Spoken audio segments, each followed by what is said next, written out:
एक विकास परियोजना या सियासी चाल। सोमालिया का कहना है कि वो हर गैसा में 45 किलोमीटर सड़कों का निर्माण करना चाहता है, जो सोमालीलैंड की राजधानी है।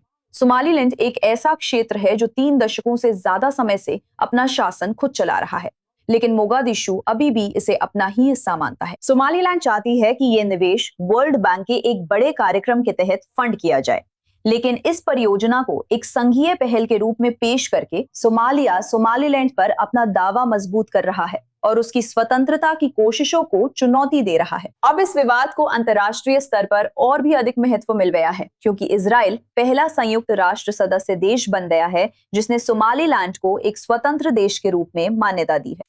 अब हमारे साथ जुड़ रहे हैं सईद इब्राहिम, जो सोमालीलैंड क्रॉनिकल के संपादक हैं। हमारे साथ जुड़ने के लिए धन्यवाद।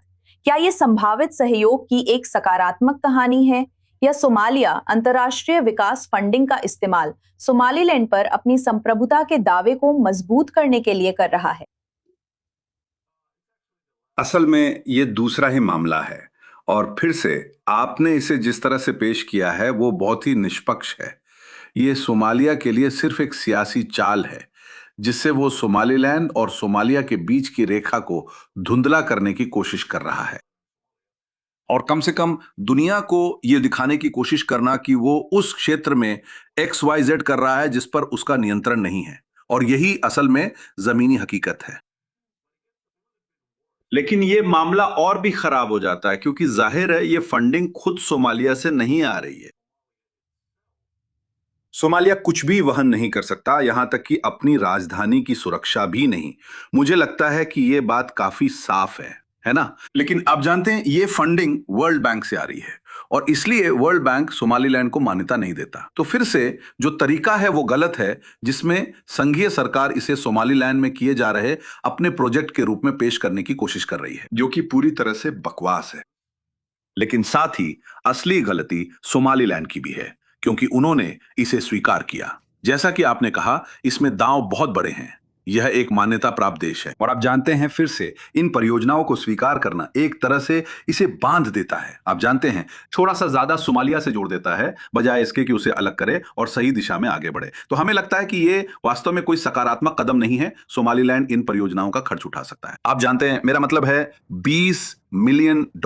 सोमालीलैंड का बजट इस साल करीब $400 मिलियन है। ये कोई जीवन रेखा नहीं है। मेरा मतलब है, ये एक बड़ी गलती है कि सोमालीलैंड वास्तव में खुद को फंड करने में सक्षम है। लेकिन सोमालीलैंड ने कहा है कि वो इस परियोजना के लिए निवेश चाहती है। लेकिन क्या ये मोगादिशु और सोमालीलैंड के अधिकारियों के बीच सीधे सहयोग के बिना आगे बढ़ सकती है? क्या इसे इस तरह से पेश करने का कोई और तरीका है, ताकि वे अभी भी वर्ल्ड बैंक के जरिए निवेश प्राप्त कर सकें?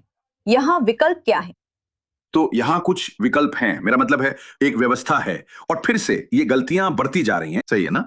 जैसा कि मैंने कहा, ये वास्तव में एकमात्र प्रोजेक्ट नहीं है जो इस समय सोमालीलैंड में चल रहा है। आप जानते हैं, ऐसे कई प्रोजेक्ट्स हैं। एक है, आप जानते हैं, केंद्रीय बैंक और वर्ल्ड बैंक के साथ, और फिर से एक बड़े संदर्भ में एक प्रोजेक्ट है जिसे फंड किया जा रहा है, आप जानते हैं, जिसे वर्ल्ड बैंक सोमालिया के रूप में परिभाषित करता है, और वो सोमालीलैंड को उसका हिस्सा मानता है। सही है?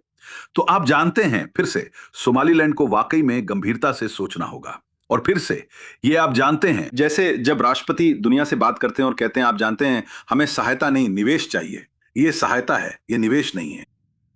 तो मेरा मतलब है, वाकई में ये कहना मुश्किल है कि मैं एक अलग देश हूं फिर भी मैं ये सब ले रहा हूं। आप जानते हैं, जैसे ये शब्दों की बाजीगरी करने जैसा है। आप जानते हैं, जिऊ जित्सु ये काम नहीं करता, और फिर से ये सोमालिया को एक ऐसी जीत दे देता है जिसकी वो हकदार नहीं है। अब वर्ल्ड बैंक और इसमें उसकी भूमिका के बारे में क्या?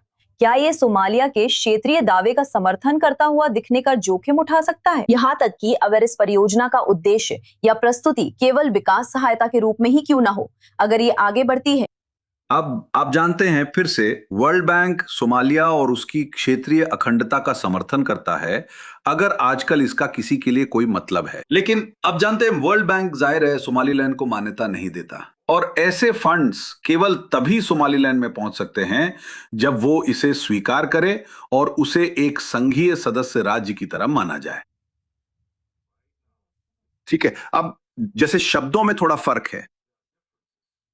जब आप वाकई में आप जानते हैं इन दस्तावेजों को ध्यान से देखते हैं, लेकिन फिर भी ये पैसा सोमालिया को दिया जा रहा है। फिर से आप जानते हैं इसमें से बहुत ही छोटी राशि सोमालीलैंड के लिए निर्धारित की गई है। हम 50-50 की भी बात नहीं कर रहे हैं। कई बार तो ये प्रतिशत कुल परियोजना का 5% भी नहीं होता।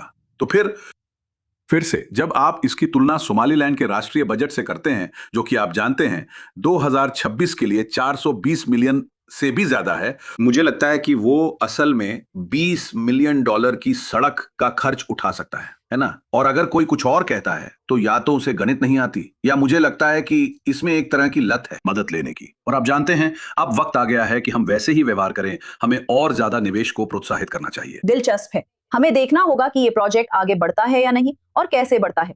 सईद इब्राहिम, हमारे साथ जुड़ने के लिए आपका बहुत बहुत धन्यवाद।